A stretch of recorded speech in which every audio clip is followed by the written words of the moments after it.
day this video goes live is the day I will be returning from Texas. In other words, I technically still have to go to Austin. Blah.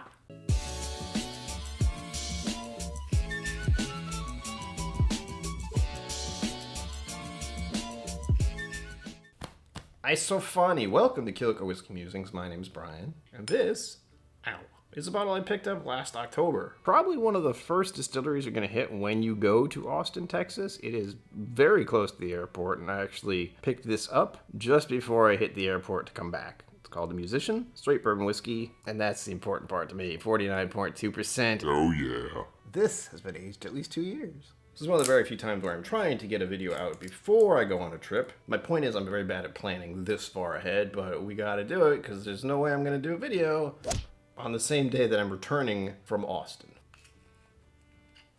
Boy, yowza. This is never a good idea. Oh. Okay, maybe it's a good idea. Yeah. Hopefully by the time this does go live, I'll actually know how to pour whiskey properly. We begin with the color, and this is actually beautiful. Look at that. Look at that. It's bourbon, baby. It's from Texas, but it's bourbon. One of the few things I do know about whiskey is that bourbon is an American product. Still whiskey, but it's what is made in America, as long as it's 51% corn. And of course, aged in new charred oak barrels. So even if it's made in Texas, it's bourbon. Don't let the Kentuckians fool you. Granted, I love Kentucky and their bourbons, but I want to see more bourbon from all over the United States. Begin using technique. Ooh, it's like a hard caramel candy.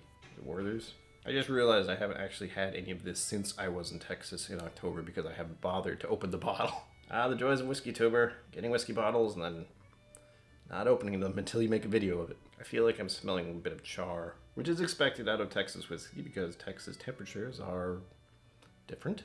This is a bit floral. Honeysuckle. Light brown sugar as well. Maple syrup. Wow. Certainly a noticeable sweetness on the nose, which is good. It also does not smell like the proof, which is also good. Okay, I just thought of Oreo cookie. My assumption is it's the vanilla in the Oreo cookie. That feels about right. A little frosting. Yeah. For the proof, and for it being a Texas whiskey, it's actually incredibly light and floral, which is a bit of a surprise, even though I have had it before. I know I like it. It's been a minute.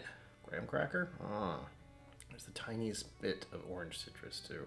All right, I'm enjoying the nose immensely. I could do this for quite a while, but I need to get this video rolling, right? Yeah, let's just drink some whiskey. That sounds good. Whoa. Wait for it. Alright, it's there.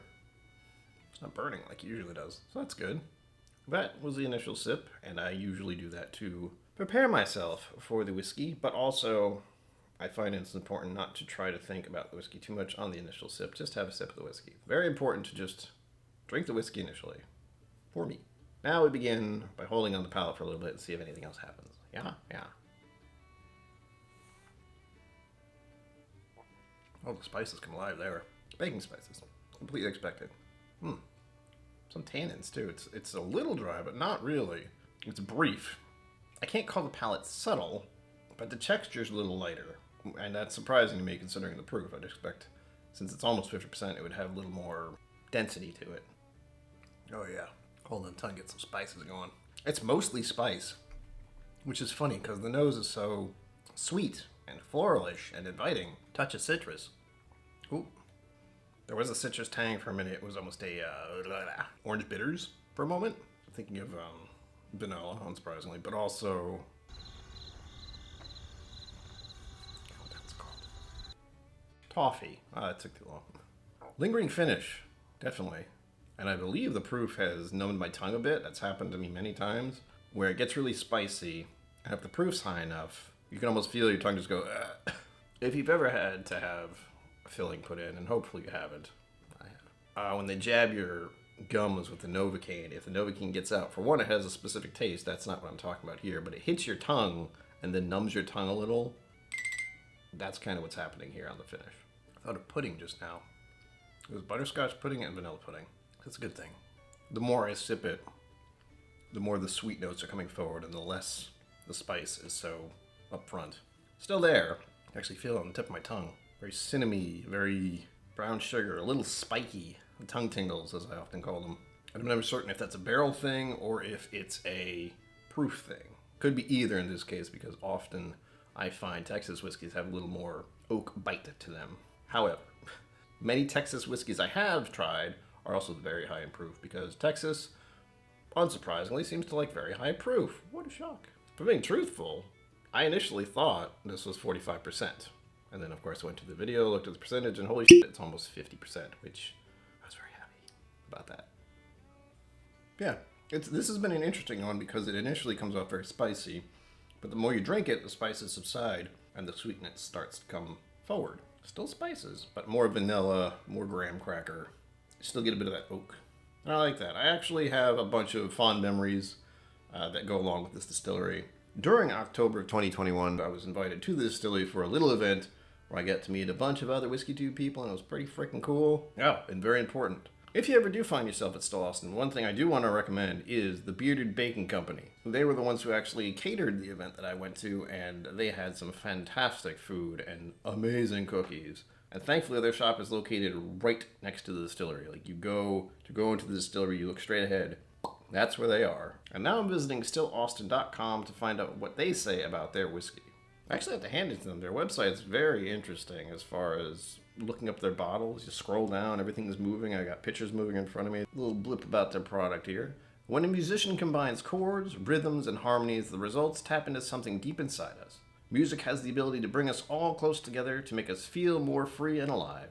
So does great whiskey. This is more than just distilled corn, rye, and barley. This is music in a bottle. Oh, yeah.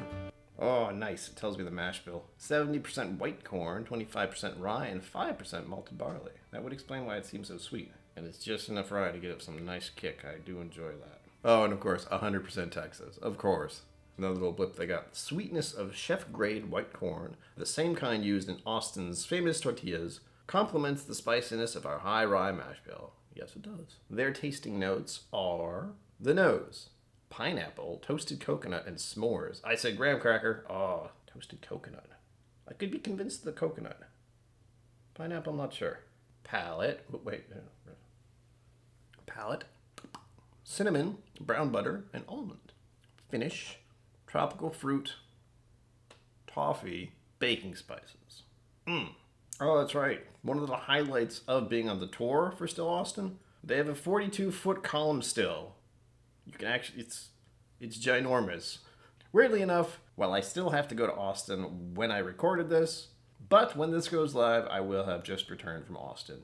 As always, live long and prosper. Don't forget to be awesome, and I will see you out there.